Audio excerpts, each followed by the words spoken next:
좀 시작을 해보도록 하겠습니다.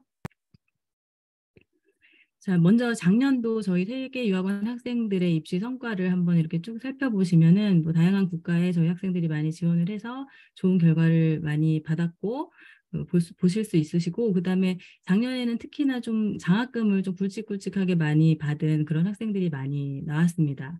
그리고 역시 또 이제 작년에 그 장학금에 대한 관심이 예년보다 작년도에 굉장히 좀 많다라는 걸 좀 느꼈고, 그래서 이번 설명회에서 좀 장학금 관련해서 좀 더 구체적으로 좀 막연하게 이렇게 알고 계신 것들은 이제 학부모님들이랑 상담을 해보면은 어느 정도까지는 알고 계신 부분들이 있지만 좀 막연하게 알고 계시거나 정확하지 않은 정보를 알고 계신 경우도 있어서 이번에 좀 정확하게 여러 가지 정보를 싹 정리해서 알려드리려고 그거를 먼저 1부에 기획을 했고요. 그리고 뒷부분의 2부 쪽에서는 그 캐나다 관련된 여러 가지 정보들을 또 좀 정리해서 알려드리려고 그렇게 기획을 했습니다. 자, 그래서 여기 보시면 이제 작년도에 저희가 입시를 치르면서 그 느낀 몇 가지 경향을 이제 분석을 해보면 크게는 이 세 가지를 좀 말씀을 드리고 싶어요. 첫 번째는 홍콩 지원자 수가 좀 변화했고, 저희 유학원을 통해서 이제 지원을 하는 그 학생들이 좀 위치적으로도 그렇고 저희가 광동 지역에 위치하고 있기 때문에 홍콩 대학을 지원하고자 하는 학생들이 굉장히 원래는 많았었는데, 그 홍콩과 중국과의 어떤 정치적인 문제라든가 이런 거를 우려를 하시는 분들이 좀 많이 늘어났어요. 그러면서 홍콩보다는 좀 다른 그 해외 지역 혹은 뭐 싱가폴 이런 쪽으로 관심을 갖는 분들이 조금 더 많이 늘어난 것 같고, 그리고 또 하나는 홍콩의 입학 기준도 굉장히 좀 올라간 것 같아요. 이제 본토 학생들이 홍콩에 좀 많이 지원을 해서 그런지 예전에는 이 정도 점수면은 충분히 합격 통지를 받을 수 있었던 그런 학과에서도 합격 통지가 좀 잘 나오지 않는 그런 경향도 좀 보였습니다. 그래서 홍콩은 좀 그런 변화가 있다라는 걸 참고를 하셔서 진행을 하시면 좋을 것 같고요. 그리고 두 번째는 이제 우수한 학생들이 캐나다 쪽으로 지원하는 그런 경우들을 좀 많이 늘어났어요. 그래서 뭐 IB 거의 만점에 가까운 그런 학생들 예전에는 대부분 홍콩대나 뭐 이쪽으로 많이 지원을 했었는데, 그런 학생들이 캐나다 쪽으로 아예 처음부터 준비를 해서 지원을 하는 그런 경우들이 좀 많이 있었고, 전체적으로 분위기가 캐나다 쪽에 대한 관심이 많이 늘어난 분위기였습니다. 그래서 이제 뒷부분에는 캐나다 대학이랑 캐나다의 교육 환경이나 이런 것들에 대해서 좀 자세하게 좀 정리를 해봤습니다. 그리고 이제 세 번째는 뭐 좀 세계적인 그런 뭐 경제 불황이나 이런 것들 때문에 인플레이션 이런 것 때문에 장학금을 주는 학교에 대한 관심이 굉장히 많이 늘어난 것 같습니다. 그래서 이번 설명회에서도 그 장학금에 관련돼서 좀 여러 가지 좀 정리해서 말씀을 드리려고 준비를 해봤습니다. 자, 다음 페이지를 보시면은 이제 홍콩, 싱가포르에 관련된 입시 자료를 쭉 정리해 놓은 차트인데요. 이번 설명회가 홍콩, 싱가포르 입시에 이제 초점이 맞춰진 설명회는 아니지만, 그래도 이제 홍콩 쪽으로 지원을 하려고 준비를 하시는 분들이 자료가 좀 필요하다라는 그런 의견을 좀 받았습니다. 그래서 이렇게 정리된 자료를 이번에 좀 제공을 이렇게 포함을 드렸고요. 그리고 이제 설명회 끝난 다음에 혹시 이 자료들 좀 자세하게 보고 싶습니다, 이렇게 하시는 분들은 저한테 따로 말씀을 해주시면은 제가 개별적으로 이 발표 자료들을 좀 보내드릴 테니까 말씀을 해주시기 바랍니다.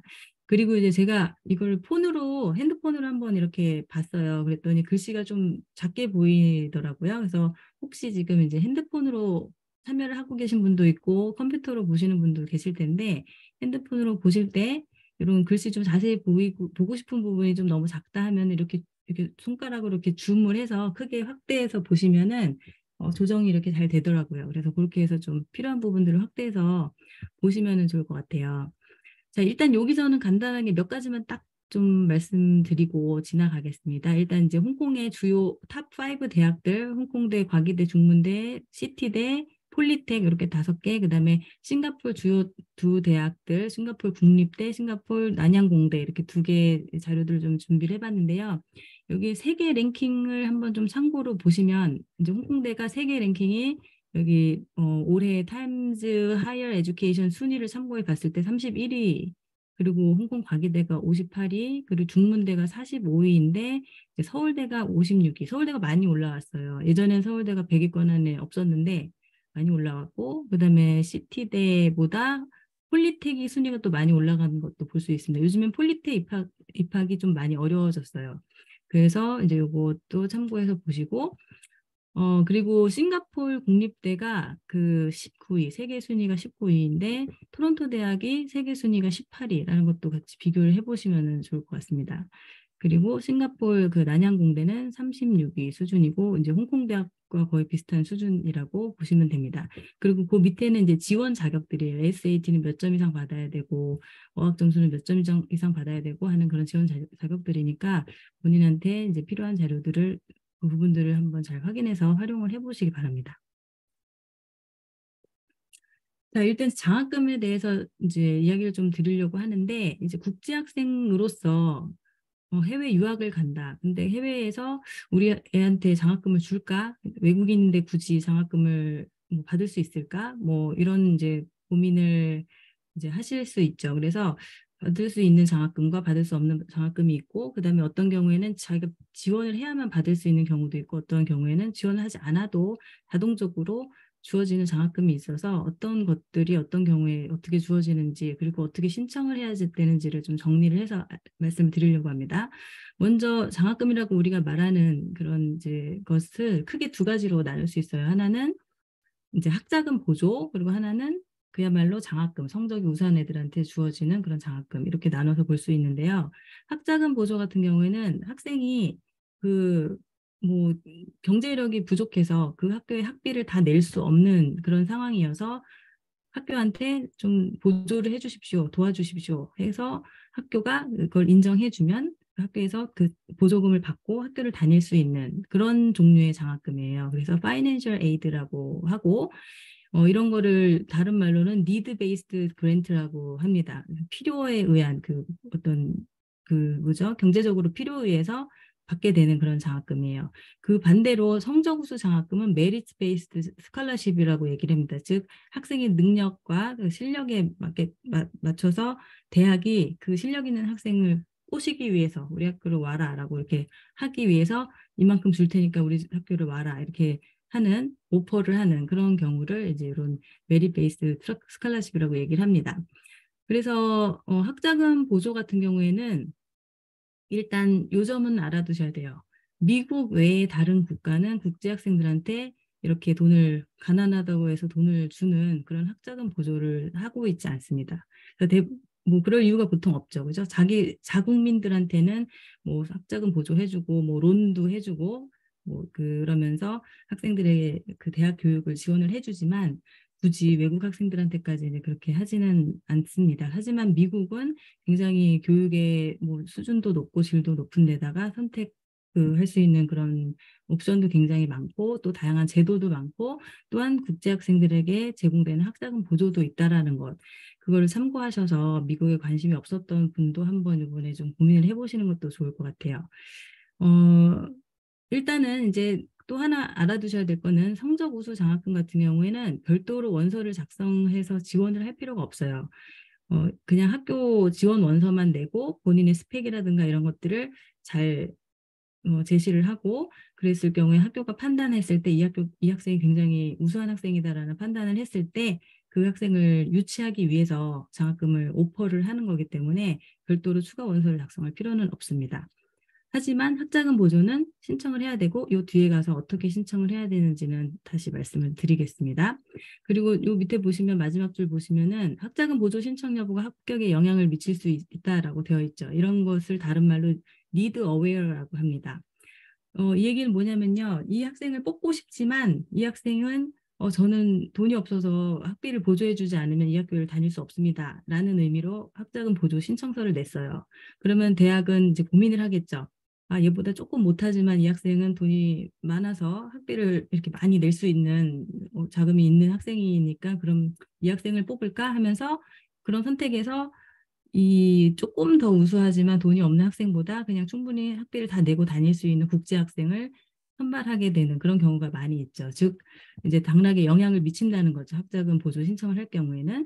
그래서 그런 대학을 그 리드 어웨어 대학이라고 합니다. 그래서 이 뒤에 이 정리한 내용을 다시 보시면 미국 대학 학자금 보조에 있어서는 니드 어웨어와 니드 블라인드 정책이 두 가지 정책이 따로 있는데요. 그 미국 시민권자나 영주권자들, 즉 자기 나라 학생들한테는 대부분 이제 리드 블라인드 정책을 쓰는 미국 대학이 굉장히 많아요. 여기 밑에 보시면 뭐 보스턴 대학이라든가 뭐 브라운이나 칼텍, 뭐 콜롬비아, 코넬 이런 뭐 많은 대학들이 자기네 자국민에게는 그 학자금이 필요한지 여부 이거랑 상관없이 오퍼를 주고 학자금이 좀 필요하다, 보조가 필요하다 그러면은 그 보조를 해주는 그런 정책을 리드 블라인드 정책을 쓰고 있지만 국제 학생들한테까지 굳이 그럴 필요는 없잖아요. 하지만 국제 학생들한테도 리드 블라인드 정책을 쓰는 아주 탑 대학들이 여기 리스트들이 있습니다. 예일 대학, MIT, 하버드, 프린스턴, 에머스트, 조지타운 이런 대학들은 굉장히 상위권 대학이면서 국제 학생들한테 리드 블라인드 정책으로 학자금 지원을 해주는 그런 학교들입니다.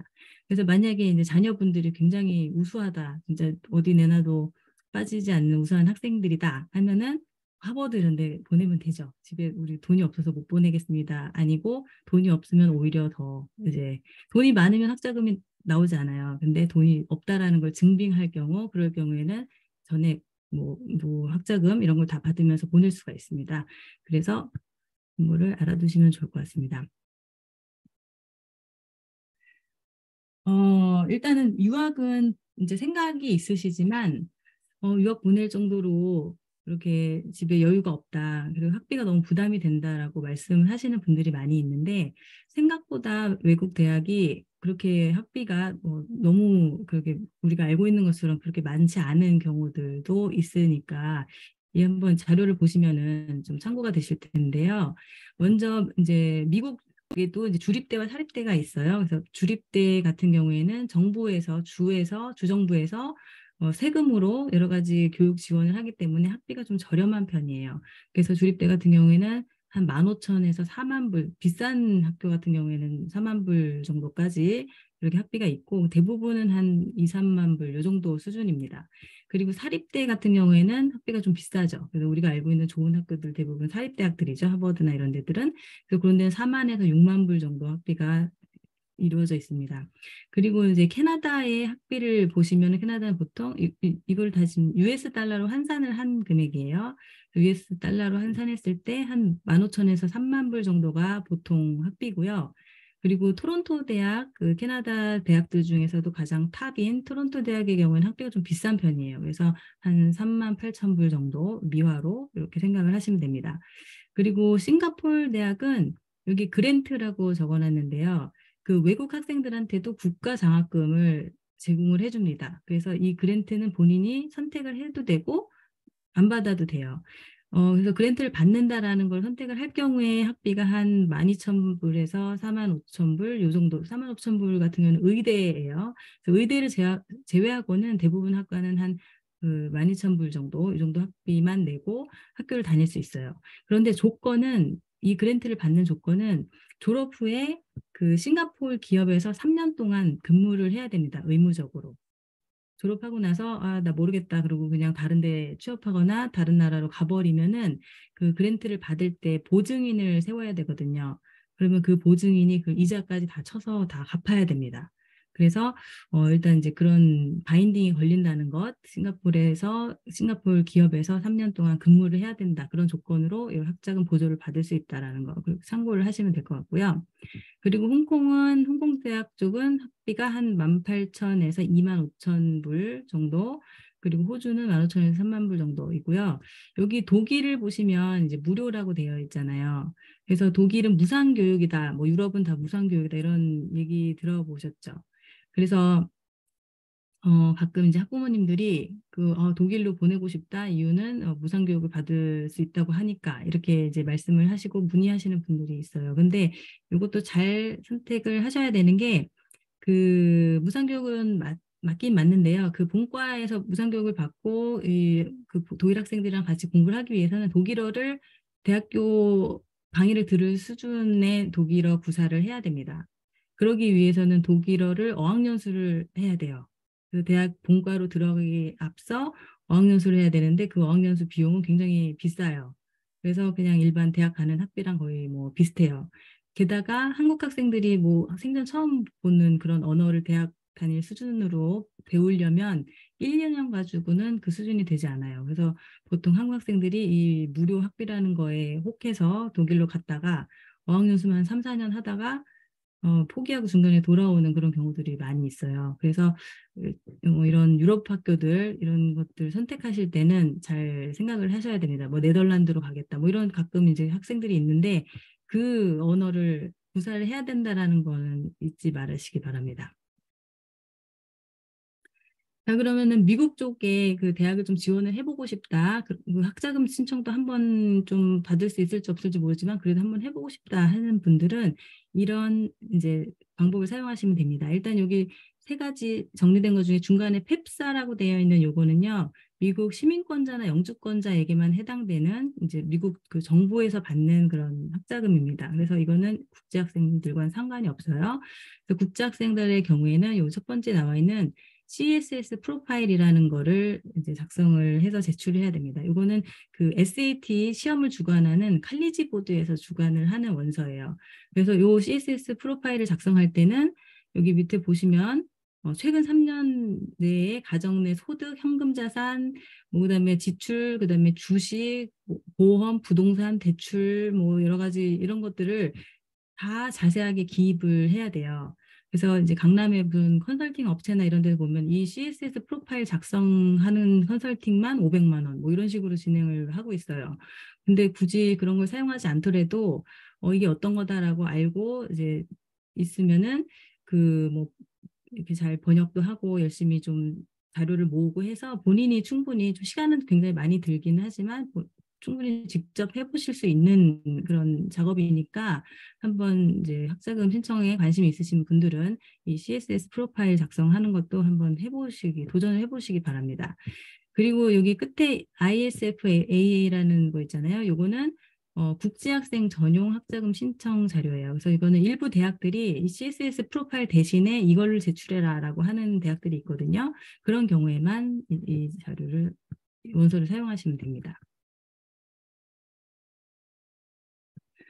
미국 대학 장학금 신청에 있어서 좀 몇 가지 팁들을 보시면 먼저 이제 두 가지 비교해서 보시면 여기 보면 full need no loan이라고 돼 있죠. 이거는 학자금이 필요한 돈이 필요한 학생들에게는 대출해 주는 게 아니라 그냥 지원을 해주는 학비 전액을 지원을 해주는 그런 경우를 이렇게 full need no loan이라고 하는데요. 이 경우는 뭐 예를 들어서 하버드 대학이 대표적인데 가계소득이 1년에 한 6만 5천 불 이하다. 그러면은 모든 학비를 전액 지원하게 해주고 있습니다. 하버드 대학은. 합격만 하면 뭐 합격한 학생에 한해서죠. 그리고 이제 그 밑에 보면 full need with loans라고 돼 있죠. 이거는 이제 지원금을 주되 갚아야 하는 어떤 그 학자금 대출도 같이 거기 포함되어 있기 때문에 이거는 이제 졸업 후에 일부 금액은 뭐 이자 조금 붙여서 상환을 해야 되는 뭐 그런 경우를 말합니다. 그리고 이것도 이제 나중에 오퍼를 받을 때 이 비율을 잘 확인해 보시고 수락을 하시면 됩니다.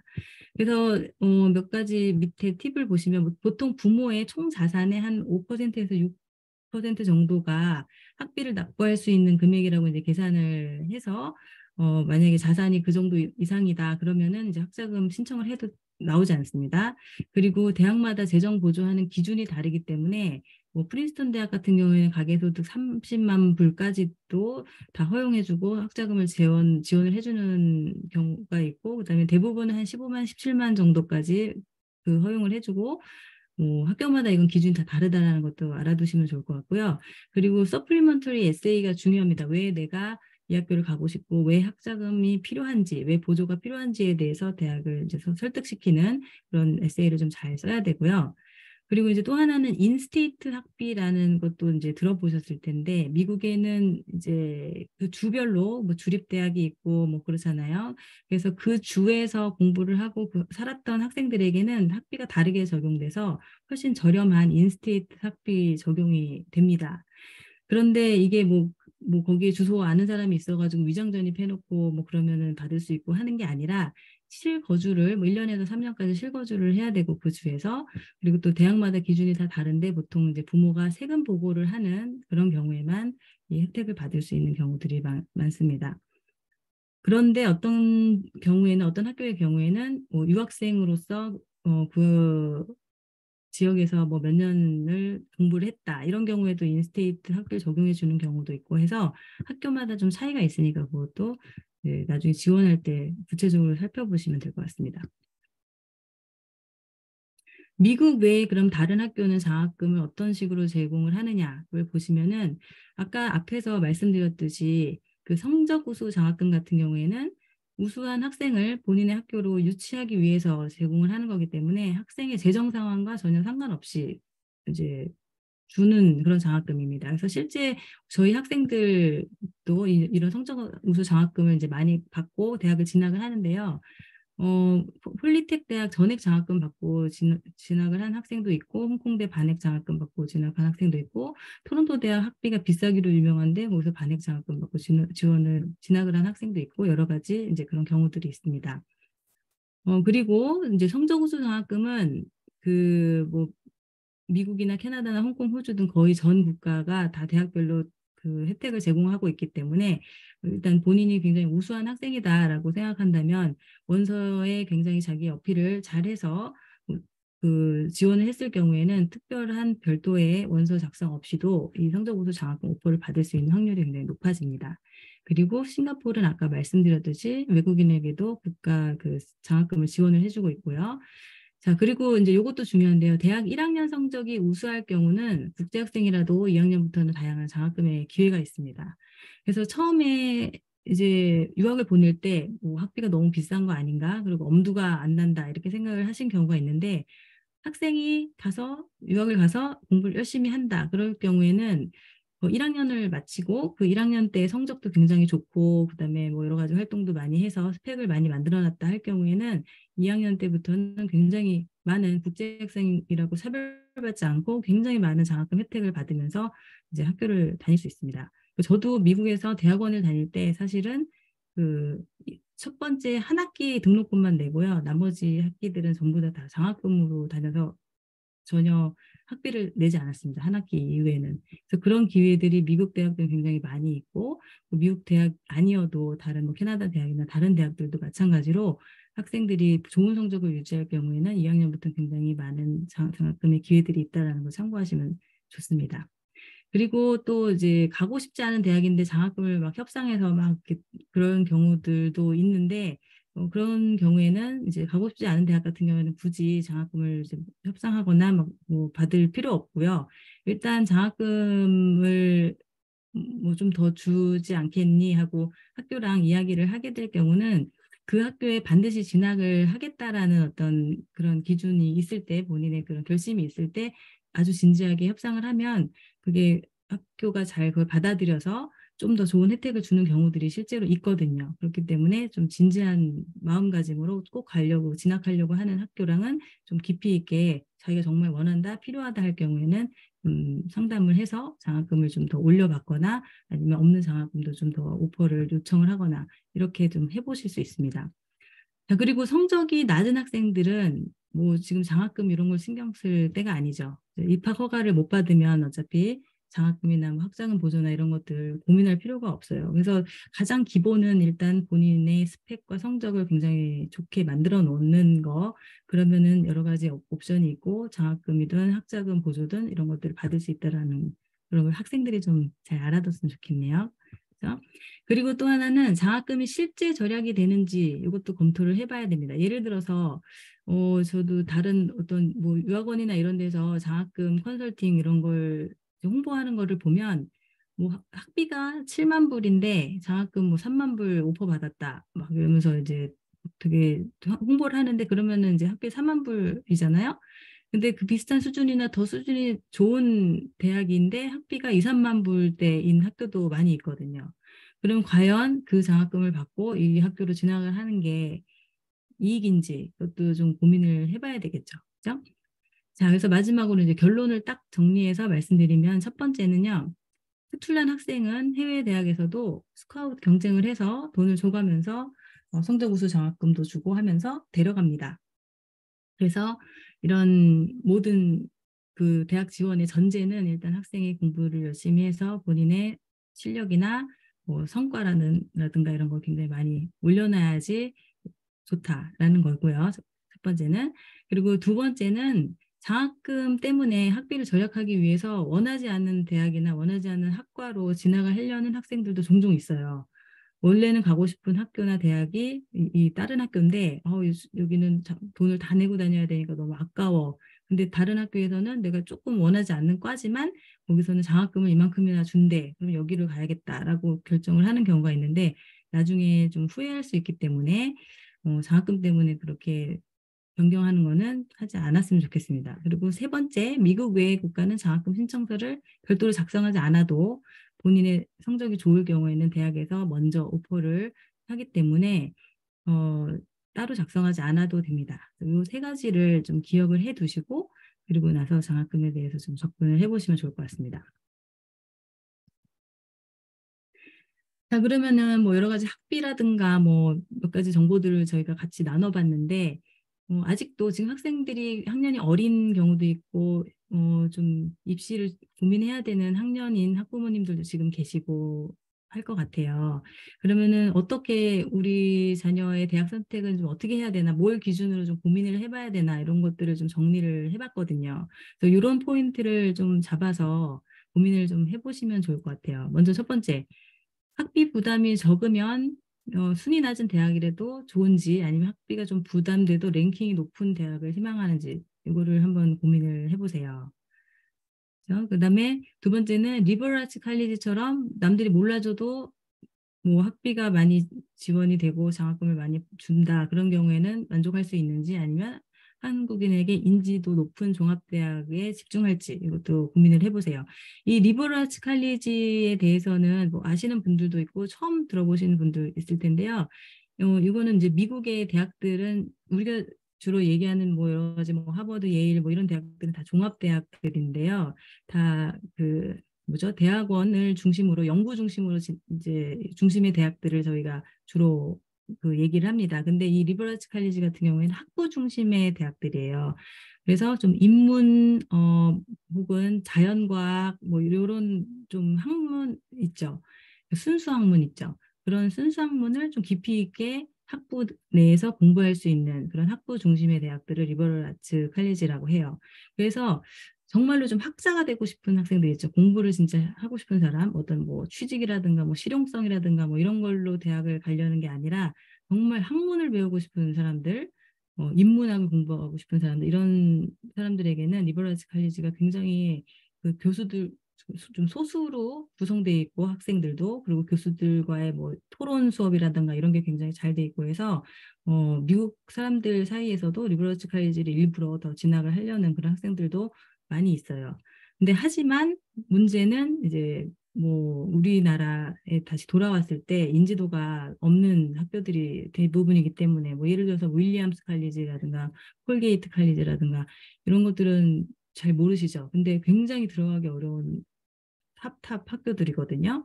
근데 그 리버러스 칼리지는 그런 한국인들의 사이에서는 인지도가 없기 때문에 리버러스 칼리지에서는 장학금도 굉장히 많이 오퍼를 해줍니다. 그러나 그 장학금을 받고 진학을 하는 게 과연 이제 도움이 될지 이거는 좀 고민을 해보시고 결정을 하셔야 될 것 같아요. 그리고 또 하나는 희망 전공이 있는 대학이라면 랭킹이나 인지도가 상관없는지 아니면 전공과 상관없이 유명 대학의 낮은 과로 지원할지 이것도 매년 저희가 듣는 고민이에요. 홍콩대를 가고 싶은데 무슨 과가 제일 낮은가요? 그러면 뭐 불문과나 뭐 이런 데 가시면 되죠. 그런데 이제 졸업하고 나서 뭐 어떻게 할지 그거는 이제 뭐 그렇죠. 그래서 진짜 대학의 간판만 필요한 경우인지 아니면은 뭐 어떤 본인이 공부하고자 하는 뭐 컴퓨터 사이언스라든가 심리학이라든가 이런 게 딱 정해져 있어서 그거를 공부하고 싶은지 이런 걸 고민을 해서 전공이 정해져 있다면 원하는 전공이 정해져 있다면 대학 간판은 내려놓고 뭐 전공을 따라서 가는 게 좀 더 중요하거든요. 그래서 그런 걸 고민을 해보시면 좋을 것 같고 그다음에 또 하나는 대학 교육이 커리어의 일부로 활용이 되는지 혹은 그냥 단지 학력이 필요할지, 나 이대 나온 여자야, 이게 필요한지 아니면 진짜 그 대학 졸업장과 그 공부한 걸 가지고 어떤 커리어로 발돋움하기 위해서 가려고 하는 건지 이런 것도 좀 고민해봐야 되고 그다음에 취업 환경과 워라밸을 생각해서 해외로 갈지 확실히 해외는 근무 환경이 한국보다는 훨씬 좀 좋은 것 같습니다. 뭐 야근이라든가 뭐 이렇게 부당하게 뭐 야근을 시킨다든가 이런 것도 없고 그거에 대한 대가도 굉장히 잘 주어져 있고 문화 자체가 뭐 진짜 일하면서 자기의 삶을 즐기는 뭐 이런 것들이 아주 당연시 되어 있기 때문에 그런 거는 굉장히 이제 회사 다니면서 편한 부분인데, 근데 또 한국 학생들은 한국이 좀 적응이 쉽다고 또 생각을 하죠. 문화라든가 언어라든가 이런 것 때문에요. 그래서 그런 걸 고민해서 대학을 선택하고 그리고 어디로 취업할지 이것까지도 같이 생각을 해보셔야 될 것 같아요. 자, 그러면 뭐 실력을 키워서 장학금을 뭐 성적으로 장학금을 받아라 뭐 이런 얘기를 앞에서 했는데 그럼 실력을 키우고 그렇게 인정을 받으려면 스펙을 올려야겠죠. 그래서 입시 스펙을 올리기 위해서 좀 필요한 몇 가지 팁을 말씀드리면 먼저 이제 이공계 지원자라면 수학 경시 대회는 필수적으로 좀 참가를 해야 됩니다. 그래서 여기 나와 있는 이제 몇 가지 유명한 수학 경시 대회 이런 것들은 미리 좀 알아보시고 조금 저학년부터 준비를 시켜가지고 참가를 하시면 좋습니다. 특히 이 워털루 대학 수학경시 대회는 거의 초등학교부터 있어요. 그래서 그런 것도 관심 있으시면 미리미리 좀 알아보시고 참가를 시켜주시고 참가할 수 있도록.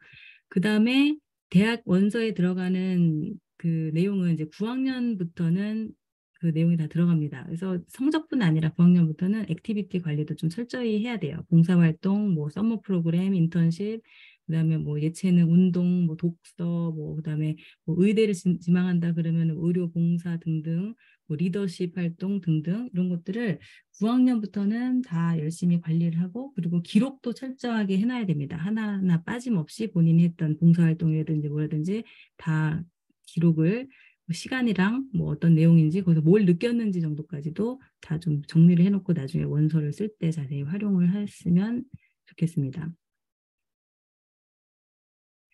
세계유학원에서는 이 해외 대학 입시 컨설팅을 진행을 하고 있기 때문에요. 혼자서 준비하기 힘든 학생들 경우 여러 가지 입시 원서 작성, 제출 이런 것까지 다 도와주고 에세이, 뭐 첨삭 이런 것들 모두 도와주고 있기 때문에 필요하신 분들은 문의를 따로 해주시기 바랍니다. 지금 현재 11학년 학생들의 경우에는 이 여름방학이 굉장히 중요한데요. 여름방학 때 에세이를 완성해야 되고 10월, 11월 정도에는 원서 접수를 이제 마쳐야 됩니다. 그리고 스케줄에 맞게 잘 준비를 해주시기 바랍니다. 자, 여기까지 이제 앞부분에 그 일부에 준비한 내용들을 일단 좀 정리를 해봤습니다. 그리고 이제 2부에서는 캐나다에 관련된 얘기를 좀 나누려고 하는데요. 혹시 여기까지 해서 질문이 조금 있으신 분 있으신가요? 뭐 지금 없으시면 좀 뒤쪽에 가서 질문을 해주셔도 됩니다. 그리고 혹시 뭐 좀 말씀하시고 싶은 분 없으세요? 제가 혼자서 계속 이제 얘기를 하니까 잘 듣고 계신가 혹시 너무 좀 지루하지 않은가 졸고 계신가 좀 걱정이 되는데요. 지금 이제 현장에서 설명을 한다면은 이제 뭐 반응을 바로 좀 보면서 제가 뭐 이야기를 좀 할 수 있는데 지금 이제 반응을 보기가 어렵기 때문에 잘 듣고 계시는지 잘 듣고 있어요. 네, 감사합니다. 그래서 목소리가 좀 듣고 싶었어요. 저만 얘기를 하고 있어가지고. 네. 그래서 지금 이제 설명회 같은 거 이렇게 참석해 보시면은 뭐 정보를 얻어서 좋은 점도 있고 또 괜히 또 불안하기도 하고 뭐 여러 가지 이제 그런 게 생기시죠. 근데 그런 건 좋은 것 같아요. 그러니까 중간중간 이런 설명에 참석해서 정보를 얻으면서 이런 게 있네. 그리고 그런 걸 알고 그다음에 내가 이런 걸 준비를 안 하고 있었네. 내가 좀 이런 식으로 좀 자녀들 위해서 좀 준비를 해줬어야 되네 하면서 뭔가 좀 정신을 반짝 차릴 수 있는 뭐 그런 계기가 되는 그런 설명회가 되면 좋거든요. 홍콩 교육대학에 관한 입시 정보를 알 수 있을까요? 라고 했는데요. 그 홍콩 교육대학에 요번에 저희 학생 중에 합격한 학생이 있어요. 그래서 이제 준비한 그 과정이나 이런 것들은 나중에 또 자세하게 더 좀 나눌 수 있는데 일단은 그 외국인 학생들도 많이 오퍼를 받을 수 있는 그런 기회가 있고 그리고 뭐 성적이 좋은 학생들 아까 말씀드렸듯이 뭐 장학금 기회도 있고요. 그리고 다른 홍콩대나 이런 데 비해서 생각보다 그 입학 그 기준 점수가 아주 높지는 않은 편이에요. 그 문턱이 그렇게 높지는 않아요. 그래서 만약에 교육대 쪽으로 관심이 있다 그러면은 한번 준비를 해보실 수 있을 것 같습니다. 또 자세한 그 지원 기준이나 이런 것들은 학교 본인이 지금 SAT를 준비하는 뭐 미국계 학교인지 혹은 뭐 다른 IB 학교인지 이런 거에 따라서 조금 차이가 있는데 일단 참고적으로는 기준 자체는 그 홍콩대 기준보다는 조금 더 낮춰서 생각을 해 보시면은 충분히 뭐 합격선이 이제 그거보다 낮다라고 생각하고 준비하시면 됩니다. 그리고 또 자세한 내용은 또 구체적으로 나중에 물어보시면은 더 좀 제공을 해드리도록 하겠습니다. 네, 그러면은 일단 이제 캐나다에 대해서 이번에 좀 얘기를 드리려고 해요.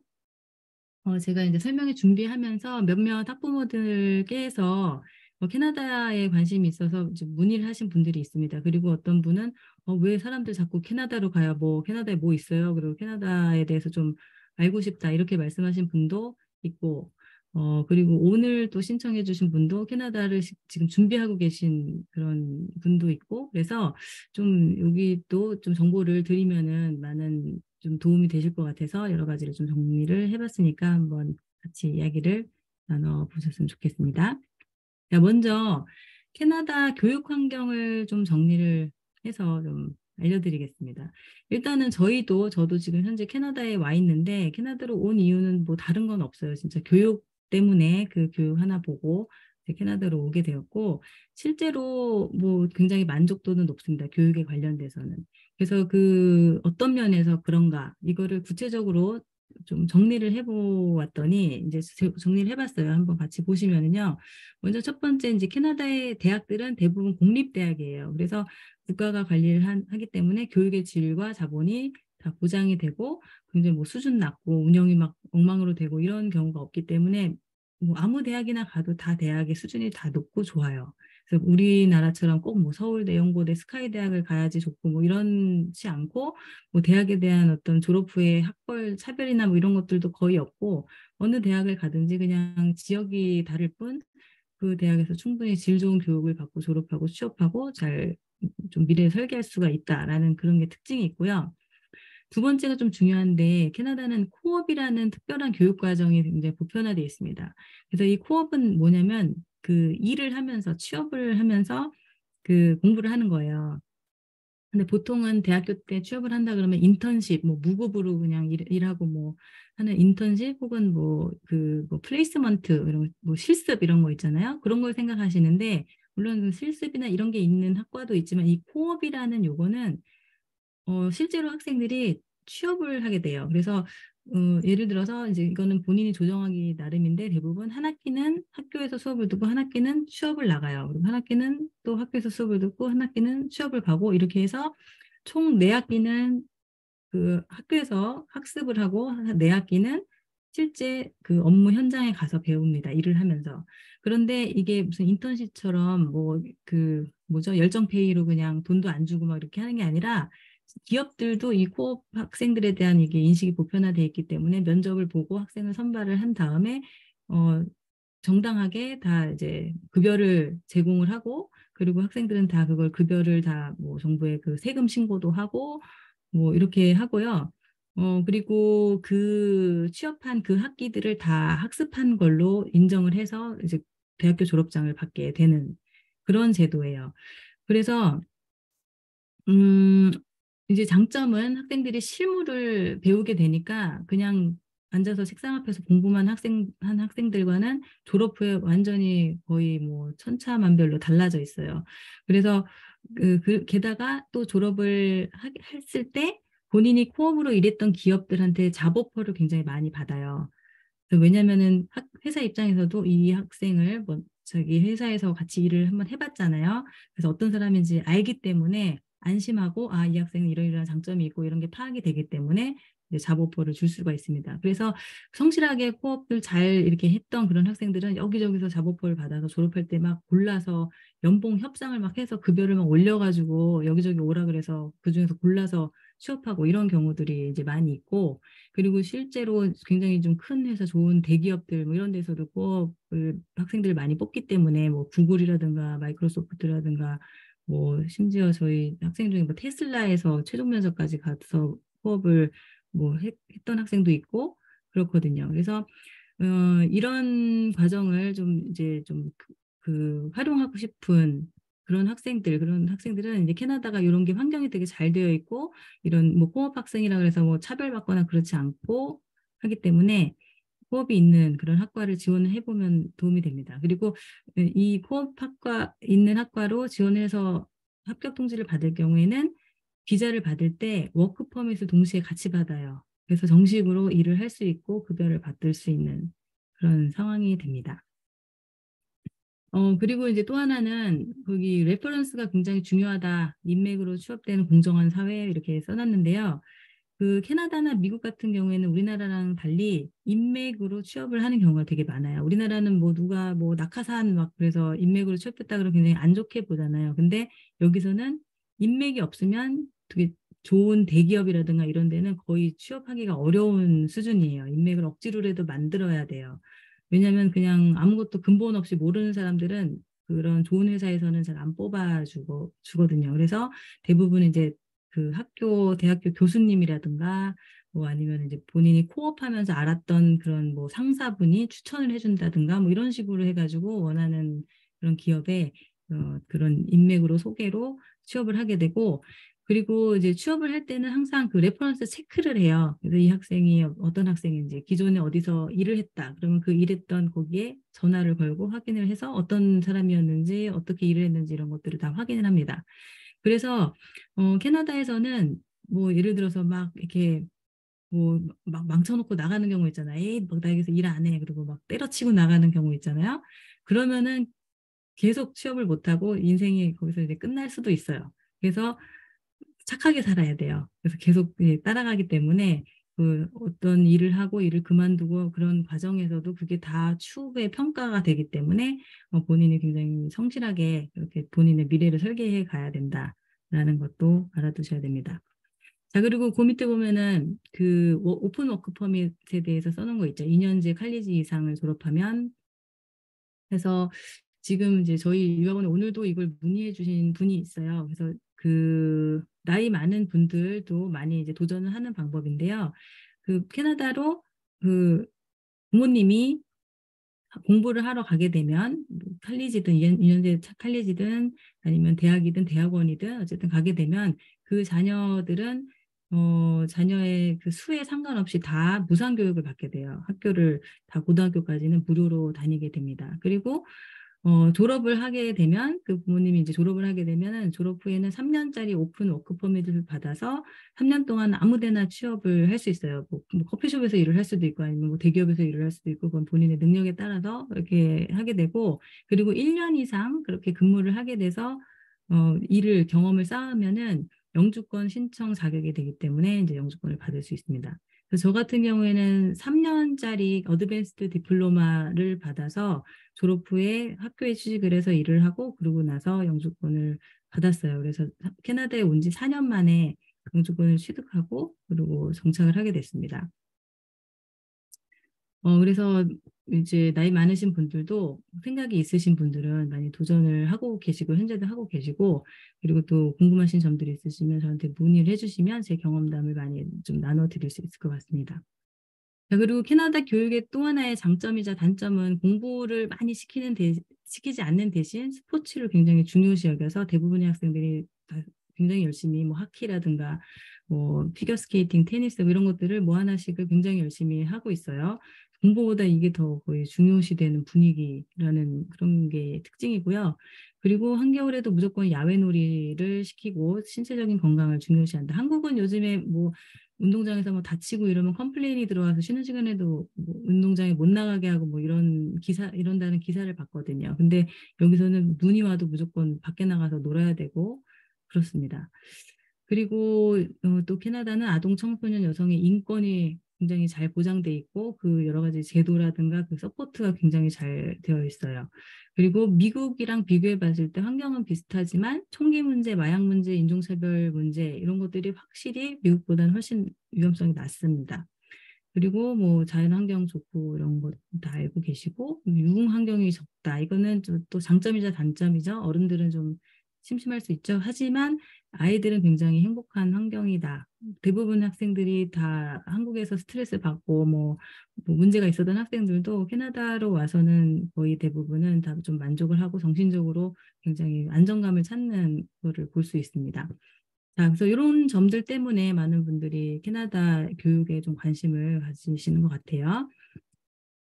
그러면은 대학 교육은 어떤가 잠깐 보시면은 이제 여기 캐나다 탑 대학들 리스트를 좀 정리를 해봤어요. 그래서 아까 말씀드렸듯이 토론토 대학은 세계 순위가 18이 굉장히 높죠. 그리고 그 UBC 밴쿠버에 있는 UBC는 42, 그다음에 맥길 대학은 퀘벡주에 있습니다. 46위. 근데 맥길 대학은 불어를 사용을 해야 되니까 이제 그게 좀 어렵고요.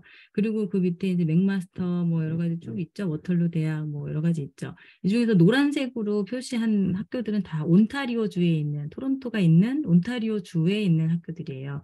그래서 딱 봐도 온타리오 주에 굉장히 좋은 학교들이 많이 있죠. 그래서 밴쿠버 쪽은 UBC 외에는 특별히 그렇게 좋은 학교는 없기 때문에 나중에 지역을 선택할 때도 좀 참고해 보시기 바랍니다. 그리고 그 캐나다 대학들 중에서 인기 학과들을 보시면 토론토 대학은 로트먼 커머스라는 경영대가 굉장히 인기가 있고 들어가기가 굉장히 어려워요. 거의 뭐 한 학교에 전교 1등 뭐 학생회장 한 명 정도 들어갈까 말까 합니다. 그리고 워털루 대학은 이제 컴퓨터 사이언스 학과가 거의 모든 캐나다 학생들, 이공계를 지원한 학생들의 꿈의 학과예요. 그래서 경쟁률이 굉장히 세고 들어가기 힘들고, 그리고 여기를 졸업하게 되면은 그 워털루 대학 바로 근처에 캐나다 구글 본사가 있어요. 그래서 그쪽으로도 많이 취업이 되고, 그리고 대부분은 다 미국에 있는 애플 본사라든가 뭐 마이크로소프트라든가 이런 쪽으로도 많이 취업이 돼서 졸업 후에 미국으로 가는 학생들이 굉장히 많아요. 그리고 급여도 이제 뭐 컴퓨터 사이언스 급여 굉장히 높죠. 작년에 저희 학생 중에 2명이 여기 보톨 대학 컴퓨터 사이언스에 합격을 해서 진학을 했습니다. 그리고 맥마스터 대학은 심리학과, 의과 이런 게 좀 유명하고요. 그다음에 욕 대학도 슐릭이라는 경영대가 굉장히 또 좀 수준이 높고 들어가기 좀 어렵죠. 그리고 웨스턴 대학은 뭐 교육대라든가 이런 것들이 또 유명한 학교들입니다. 자, 그런데 이제 여기서는 이 어떤 얘기를 나눌 거냐면요. 뭐 공부 잘하는 학생이야 당연히 뭐 이런 좋은 학교들 여기서 뭐 골라서 지원해서 뭐 선택해서 가면 되죠. 그런데 혹시 우리 자녀가 공부를 못했었다. 근데 지금은 좀 정신을 차리려고 하는데 그 전에는 정말 엉망이었다 하는 그런 경우, 그런 경우에는 뭐 좀 포기하고 뭐 좋은 대학은 못 가니까 그냥 포기해라 이렇게 할 수는 없잖아요. 그래서 그럴 경우에 대안이 될 수 있는 그 방법이 캐나다 고등학교로 전학을 가는 방법이 그 방법이 될 수 있어요.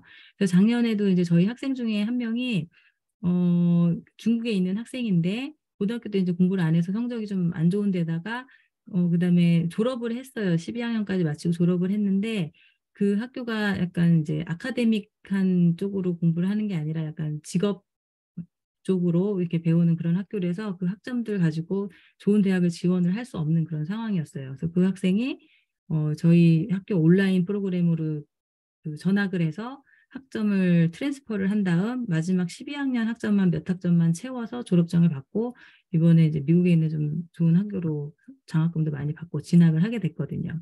그래서 그런 어떤 회복이 가능합니다. 그래서 여기서는 뭐 새 출발, 뭐 성적 회복 이렇게 좀 멋있게 좋은 말로 썼지만 뭐 한마디로 말해서 성적 세탁이죠. 성적이 너무 안 좋았던 학생들은 세탁을 해서 할 수 있는 방법을 여기서 찾을 수가 있는데 왜 그렇게 하는 게 어떻게 해서 가능한가 보면은 여기 방법을 보시면요. 캐나다 고교 졸업에 필요한 학점이 총 30학점이에요. 그런데 만약에 9학년까지 마치고 캐나다로 전학을 했다 그러면 9학년까지 공부한 학점을 8학점을 인정해서 트랜스퍼를 해주고 10학년 이제 그 10학년까지 마쳤다 그러면 16학점을 그다음에 12학년부터 만약에 옮긴다. 즉 11학년까지 마쳤다 그러면 24학점을 인정을 해줍니다.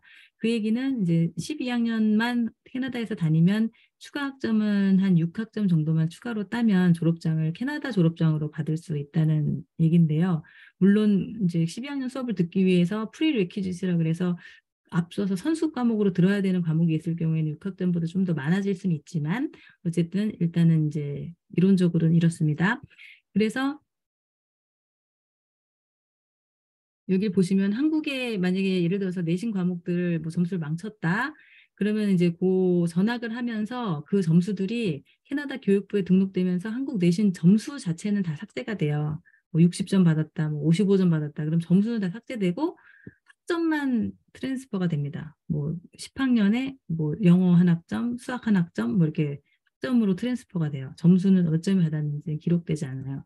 그러고 나면 온타리오 교육부 트랜스크립트에 에퀴벌런트 크레딧이라고 해서 몇 학점을 이수를 했다라는 그것만 기재가 되고 한국 내신 점수 자체는 딱 리셋이 되고 그러고 나면은 이제 나머지 부분만 캐나다에서 이제 채우고 그리고 대학을 지원을 할 때는 이제 캐나다 트랜스크립트만 보면은 거기에는 이제 한국에서 땄던 과목은 몇 학점, 근데 캐나다에서 뭐 10학년, 11학년, 뭐 12학년 뭐 이렇게 해서 무슨 과목을 몇 점을 받았다 이런 식으로만 보여지기 때문에 앞서서 조금 망쳐놨던 거에 대한 어떤 회복이 가능합니다. 그런데 이제 어떤 학교들의 경우에는 그 전에 한국에서 받았던 성적표도 추가로 제출해라. 그리고 나중에 요청을 받는 경우도 있어요. 그래서 뭐 아주 성적이 너무 안 좋았던 게 완전히 다 가려지지는 않을 수도 있지만 그래도 이 캐나다 졸업생의 경우에는 입시의 기준이 12학년 그 과목들을 12U 과목이라고 하거든요. 그 12U 과목의 점수 평균을 가지고 대학 평가에 반영을 한다라는 게 원칙이기 때문에 12학년 마지막 점수만 좋으면은 사실상 뭐 대학 진학에는 문제가 없어요. 다른 뭐 영국 대학이든 어느 세계 어느 대학을 지원하더라도 그 기준은 동일합니다.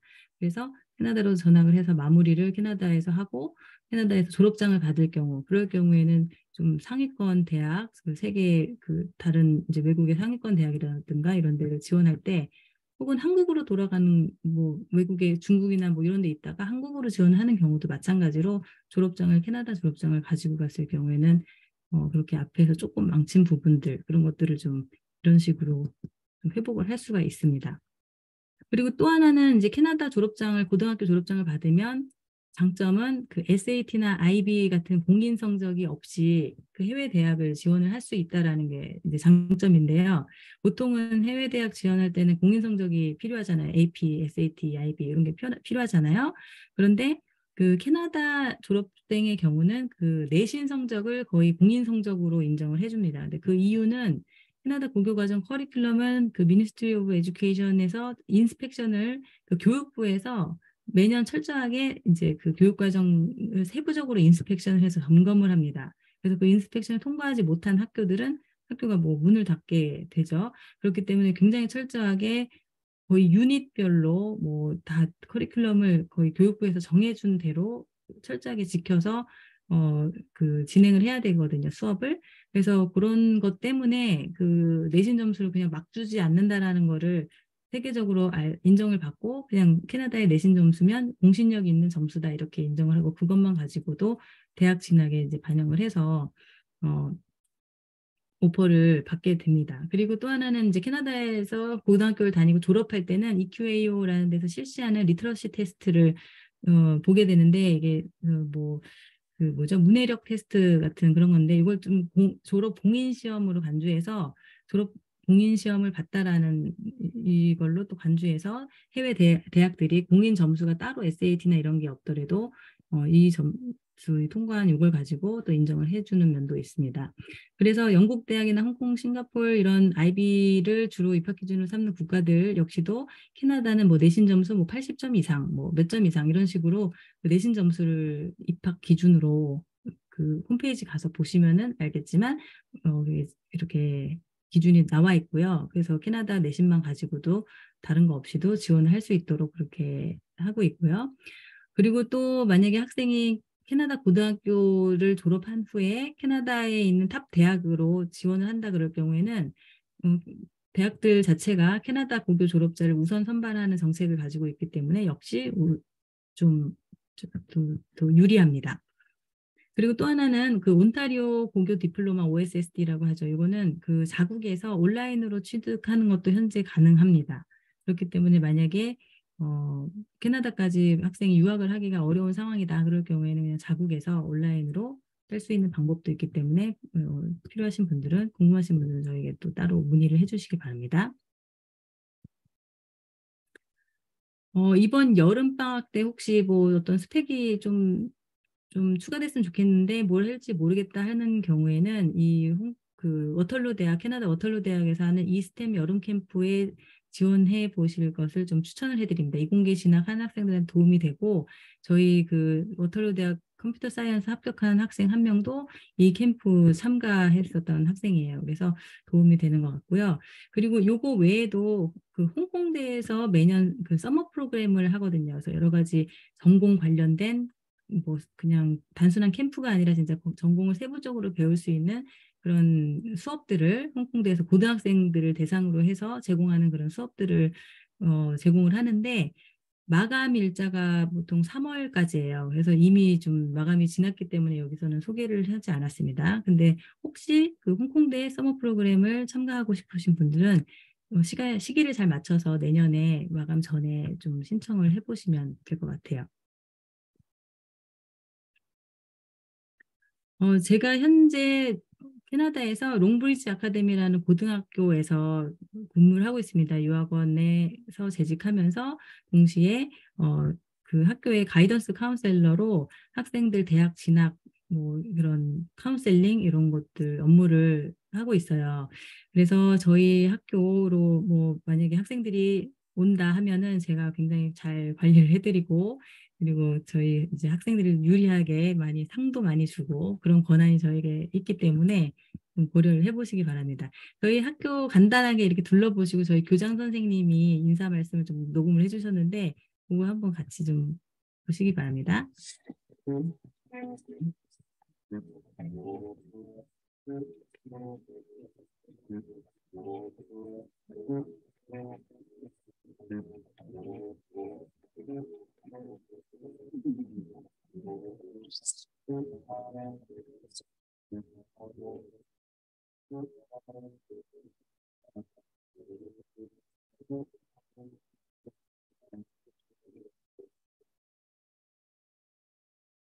Hi everyone, my name is Nazanin. I'm a principal at Longbridge Academy. I'm so excited to welcome students from China and Korea.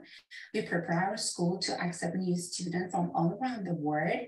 We did expand our campus, and also we have overqualified teachers here to help your kids to get the education they deserve. Here at the Longbridge Academy, we have Jewel as our guidance counselor. She's here to make sure all the students meet their needs and requirements to get the acceptance from higher and the best universities from Toronto and North America. I'm looking forward to meet all the students from Korea and China in a new academic year, September 2023. Thank you so much. 네. 그래서 이제 저희 롱브리지 아카데미에서는 올해 가을에 입학하는 학생들, 한국 학생, 중국 학생들이 현재 한 명도 없어요. 그래서 로컬 학생들하고 다른 외국 학생들만 있어서 아시아권 학생들을 좀 왔으면 좋겠다 하고 희망을 항상 하고 있기 때문에 한국, 중국 학생들이 이번 학기에 새로운 학기에 등록을 한 학생들은 그 학생의 내신 점수에 따라서 굉장히 큰 장학금을 좀 제공을 하려고 하고 있습니다. 그래서 내신 점수 뭐 90점 이상일 경우에는 뭐 5,000불, 뭐 80점 이상인 경우에는 3,000불 이런 식으로 지금 생각을 하고 있어요. 그래서 혹시 관심이 있으신 분들은 따로 저에게 문의를 해주시면 좋겠습니다. 그리고 다음 설명에는요, 아까 초반에 말씀드렸듯이 제가 11월에 그 심천에 들어가게 되는데 아마도 11월 11일 그 빼빼로데이네요. 이때가 이제 토요일인데 그때 심천에서 특별한 어떤 다른 일이 있지 않은 이상은 아마 저희가 매년 그 저희 유학원 건물 옆에 웨스틴 호텔에서 항상 설명을 했었거든요. 그래서 거기서 설명회를 진행할 예정이에요. 그래서 제가 이제 오늘 참석하신 분들께 그때 일정이 잡히면 다시 한번 초대장을 좀 보내드리면 참석 가능하신 분들은 거기서 만나서 좀 커피도 같이 나누면서 또 제가 또 새로이 준비하는 정보들도 나누면서 좀 만나 뵀으면 좋겠습니다.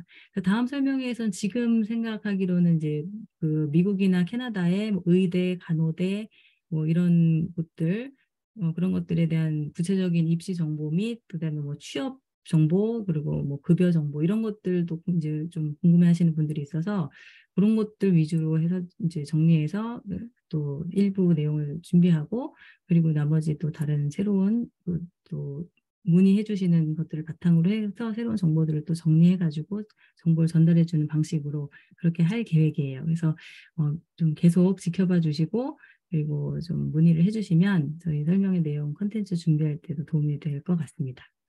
자, 제가 준비한 내용은 일단 여기까지고 이제는 좀 궁금하신 점들을 마이크를 켜서 진짜 질문을 해주시면 좋고 그리고 아니면은 저 채팅창에 남겨주셔도 좋고 자유롭게 좀 질문을 해주시기 바랍니다. 아, 그리고 겨울 캠프 있냐고 아까 저 채팅에 물어보신 분이 계신데요. 보통은 겨울 캠프는 잘 없어요. 그리고 특히 뭐 캐나다나 뭐 미국이나 이런 데는 겨울방학 굉장히 짧거든요. 2주 뭐 이 정도거든요. 그래서 네, 겨울 캠프는 없고요. 아, 선전 설명회 때 오프라인만 예정이신가요? 했는데요. 어, 혹시 가능하면 그때 온라인도 켜놓고 진행을 할 수도 있겠네요. 만약에 이제 그 참석하시기 어려우신데 참석을 희망하시는 분들이 있으면은 그렇게도 한번 진행을 해보겠습니다. 네, 오늘 참석해 주셔서 너무 감사드리고 이렇게 긴 시간 동안 이게 좀 자리를 빛내주시고 이렇게 응답해 주시고 해서 감사의 말씀을 드립니다. 네, 그러면 다음번에 다시 뵙도록 하겠습니다. 네, 감사합니다.